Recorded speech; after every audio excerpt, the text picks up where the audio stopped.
Welcome to the Deep Dive, where we cut through the noise and deliver the essential insights you need to stay truly well-informed. Glad to be here. Today, we're plunging headfirst into a critical, really evolving cybersecurity story.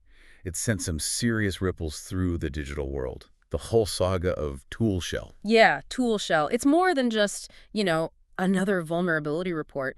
It's a fascinating, if frankly, deeply concerning case study. How so? Well, it shows how quickly these cutting-edge discoveries, things found at hacking contests, can just transform into potent weapons, especially in the hands of sophisticated state actors. Right. It really lays bare the broader landscape of nation-state cyber capabilities and just how fast the digital battleground is shifting. It's quite something. That's a crucial point, especially given how quickly these things escalate, isn't it?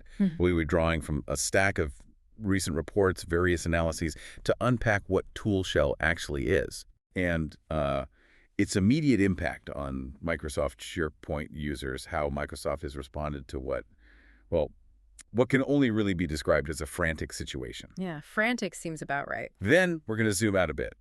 Take a deep dive into an often debated comparison.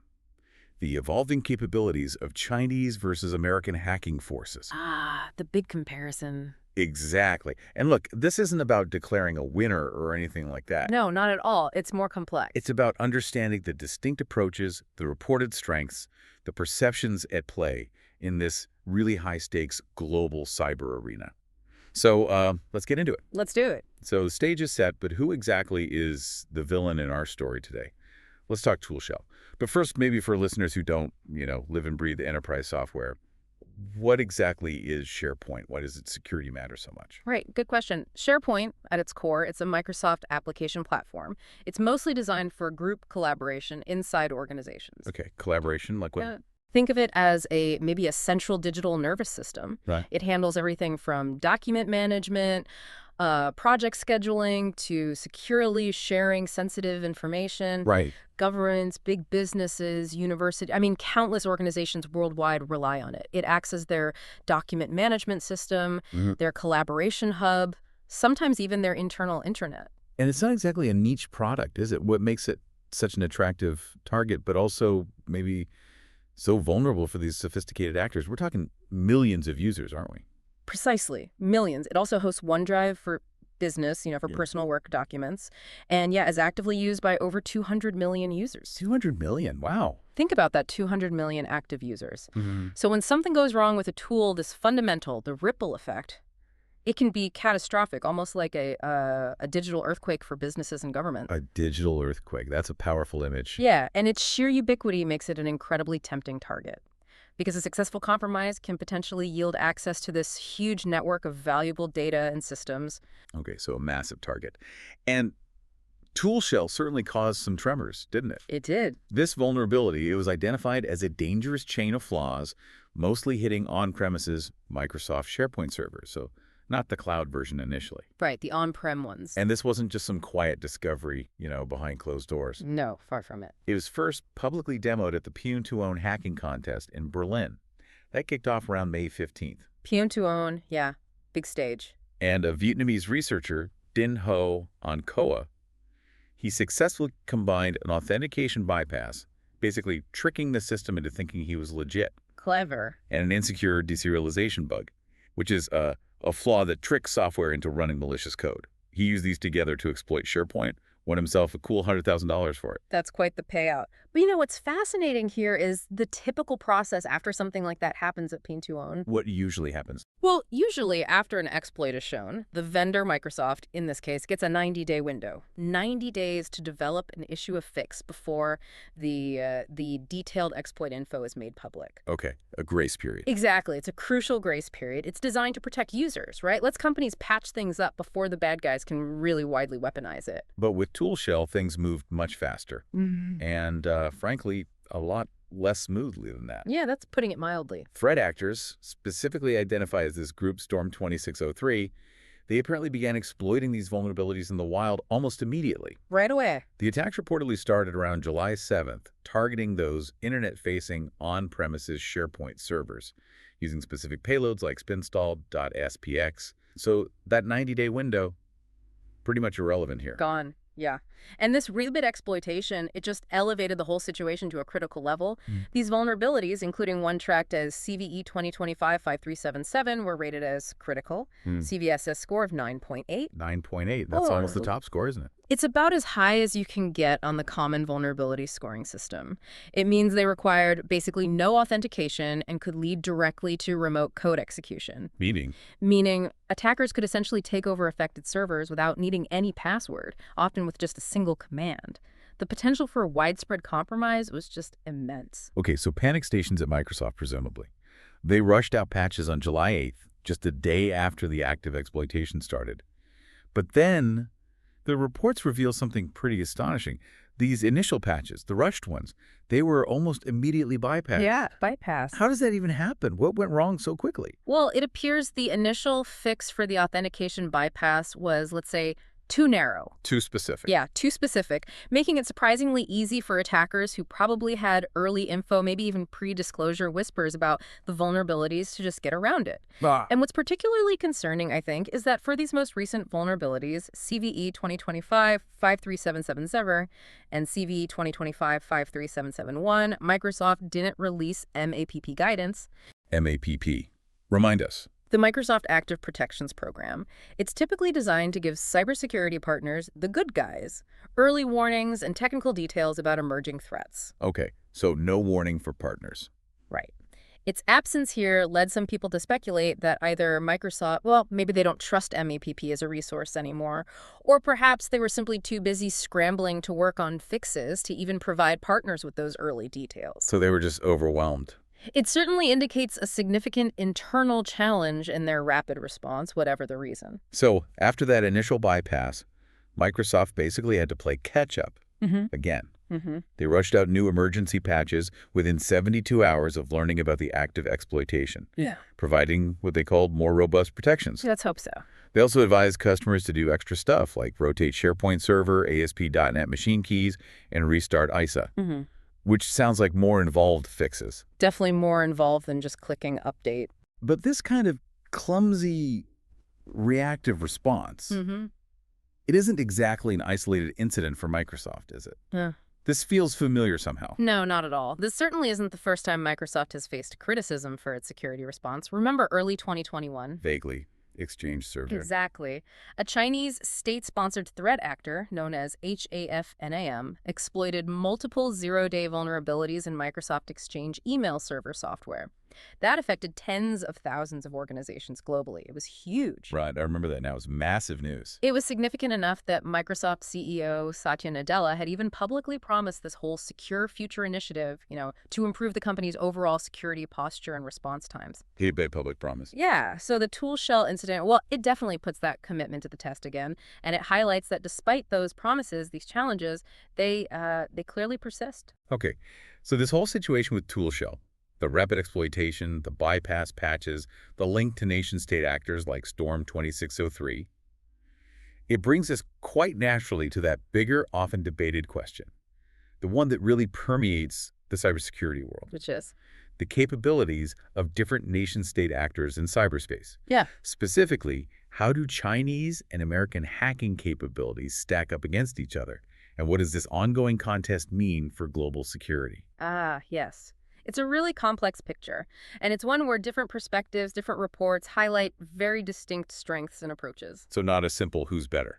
Definitely not. We need to look at the evidence from various angles without trying to declare one side better, but really just to understand their unique strategies, their operational philosophies, and their reported impacts.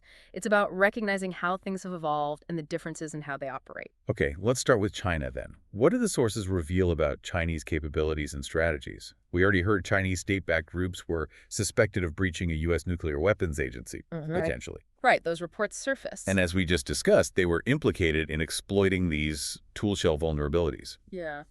Storm 2603, the actor exploiting tool shell, is also linked to distributing Warlock ransomware, which kind of broadens their threat profile beyond just pure espionage, doesn't it? It does. It adds that layer of potentially destructive or financially motivated attacks on top of intelligence gathering. And what else stands out? Well, what's particularly striking is that multiple sources indicate China is now seen as a global leader in vulnerability exploitation. A leader. More than others. Reports suggest they exploited more zero-day vulnerabilities, those previously unknown, unpatched flaws between 2012 and 2021 than any other single nation. Wow. That's significant. It indicates a very significant, very consistent focus on finding and then utilizing these critical digital weaknesses. And we saw their rising prominence in those hacking competitions like Tune to Own before they were barred. Exactly. You mentioned their success rate soaring 13% of prize money in 2014, up to a staggering 79% by 2017. Before China basically said, nope, you can't go anymore. Right.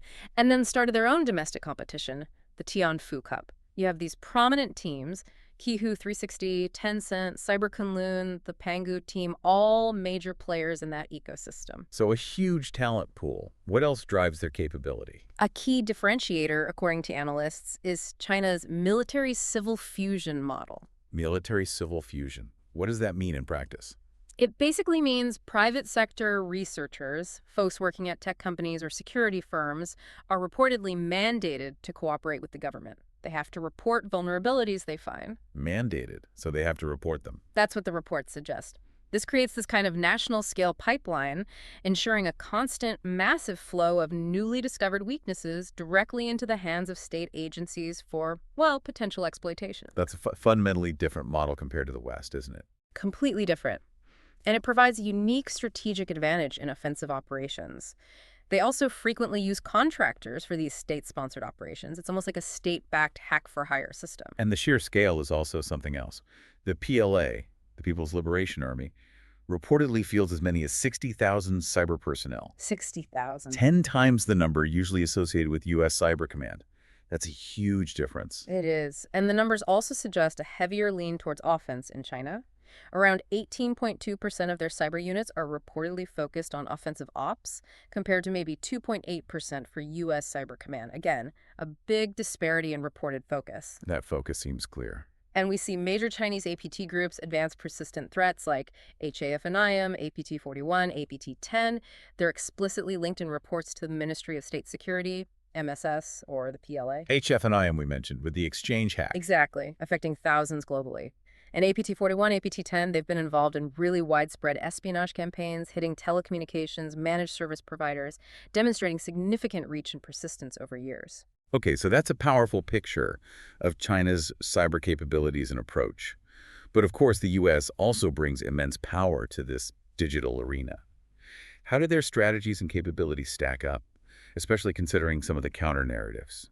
Well, the U.S. certainly possesses very significant cyber capabilities, too, often operating with a different philosophy, perhaps more focused on secrecy historically. Right. The NSA's Office of Tailored Access Operations, TAO, for example. It was reported they conducted attacks against China for 15 years straight, sometimes with assistance from major U.S. tech companies like Cisco, according to some reports. 15 years. And usually kept very quiet, unlike some of the Chinese operations that become public. Generally, yes, though the Snowden disclosures really pulled back the curtain on some of that activity, didn't they? They certainly did. Revealed programs like Bull Run, the SCINT enabling project.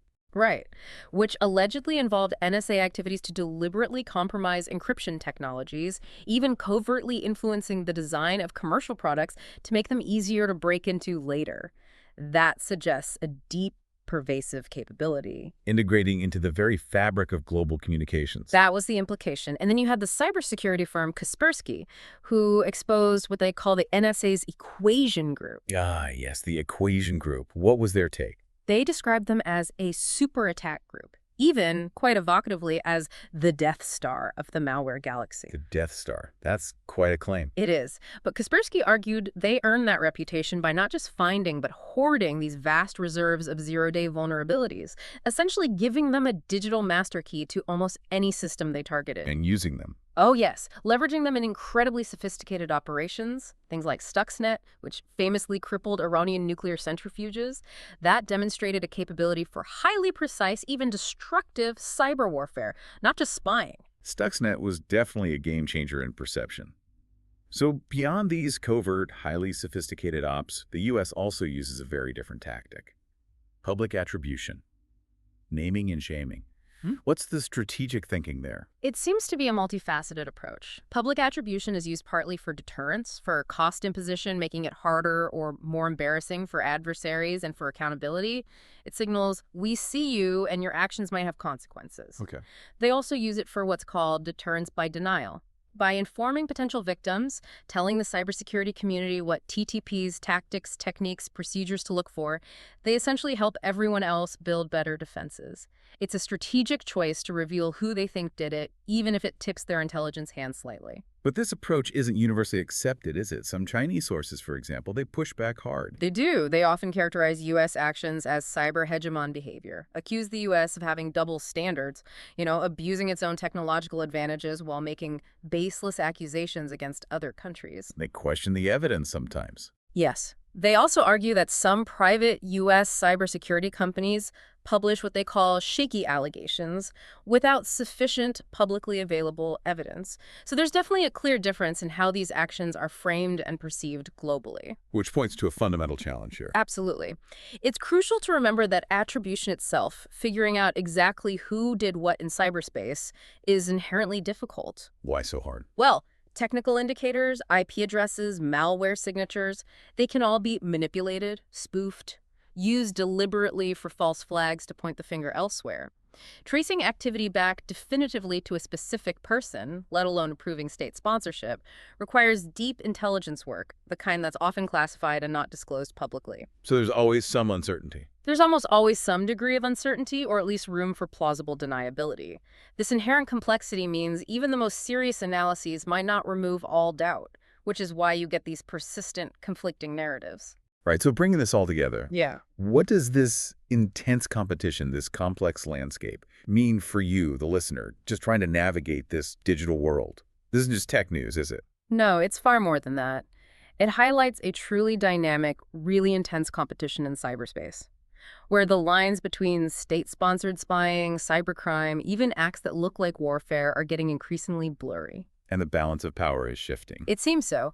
While the U.S. has historically been seen as maybe the leader in sophisticated covert cyber ops, China has, by many accounts, rapidly advanced its capabilities, particularly through that integrated military-civil fusion model we talked about, and a real strong focus on offensive operations, on zero-day exploitation. So two giants with different strengths. Exactly. Both nations operate in a landscape where sophisticated cyber operations are now a primary tool of statecraft.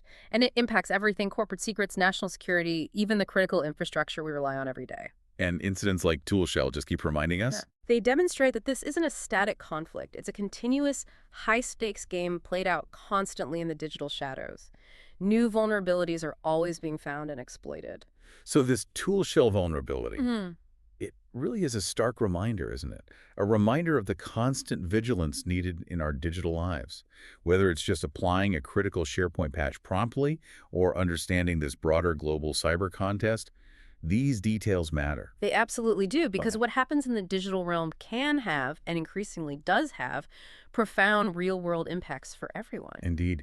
And the layers of this story, starting from an individual researcher finding a bug at a contest, all the way up to nation-states leveraging it for strategic advantage, it just underscores how cybersecurity is truly a global challenge, but one with deeply local impacts. It really compels us to think, doesn't it? How quickly these things move from discovery to weaponization. It demands relentless defense, constant learning, and a deep, nuanced understanding of this evolving global cyber landscape. You have to wonder, what vulnerabilities might be lurking in the software you rely on every day? And who might be looking for them right now? A sobering thought to end on.